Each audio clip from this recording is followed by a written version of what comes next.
এদিকে হাদি হত্যার প্রতিবাদে বিক্ষোভ হচ্ছে চট্টগ্রামেও। বিস্তারিত জানাতে সেখান থেকে যোগ দিচ্ছেন ইবেন মীর। ইবেন,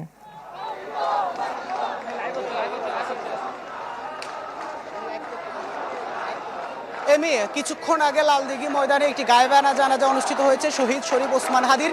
সেই গায়েবানা জানাজা শেষে একটি বিক্ষোভ মিছিল বের করে সেটি এই মুহূর্তে নিউ মার্কেট মোড়ে এসে হাজার হাজার জনতা তারা কিন্তু জড়ো হয়েছেন, যেখানে সবাই তাদের এই আজকের এই যে তাদের আশা সেটি কিন্তু একজন শরীফ ওসমান হাদির জন্য তাদের যে ভালোবাসা, একজন ওসমান হাদিকে হত্যার মাধ্যমে যে আসলে তার আদর্শকে ধ্বংস করা যায় না, আজকে জনতার এই উপস্থিতি কিন্তু আসলে সেটি জানান দিচ্ছে।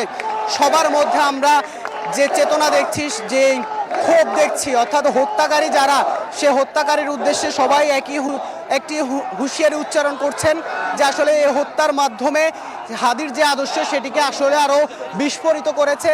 নতুন এবং ফিরে আসা গ্রাহকদের জন্য নগদে চলছে ক্যাশব্যাক সহ প্রতিদিন হাজারো উপহার জেতার সুযোগ। হবে আশা আর ফেরা, সারপ্রাইজ সেরা। লাখো হাদি এখন রাস্তায় তৈরি আছে, যারা হাদির যে রেখে যাওয়া আদর্শ, সে আদর্শকে ধারণ করে আগামীর যে বাংলাদেশ, সে বাংলাদেশ বিনির্মাণে তাদের হাদির রেখে যাওয়া সেই আদর্শ নিয়ে তারা এগিয়ে যেতে চান।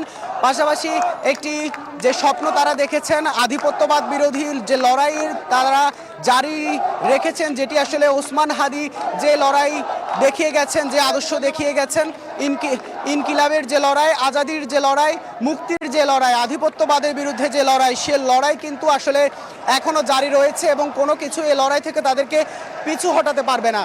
তবে তারা অন্তর্বর্তী সরকারের সমালোচনা করছেন, যে অন্তর্বর্তী সরকার যাদের আন্দোলনের মাধ্যমে, যাদের রক্তের উপর দিয়ে অন্তর্বর্তী সরকার প্রতিষ্ঠিত হয়েছে, সে অন্তর্বর্তী সরকার সেই বীরদের আসলে নিরাপত্তা দিতে ব্যর্থ হয়েছে। তাদের ব্যর্থতার কারণেই তারা তাদের ভাই ওসমান হাদিকে হারিয়েছেন। সেজন্য তারা স্বরাষ্ট্র উপদেষ্টার পদত্যাগ দাবি করছেন, আইন উপদেষ্টার পদত্যাগ দাবি করছেন। যেহেতু এই যে ঘাতক যে কয়েক মাস আগে জামিনে বের হয়েছে, সে জায়গায় তারা আইন উপদেষ্টার যে ব্যর্থতা, সে ব্যর্থতাকেও আসলে দায়ী করছেন।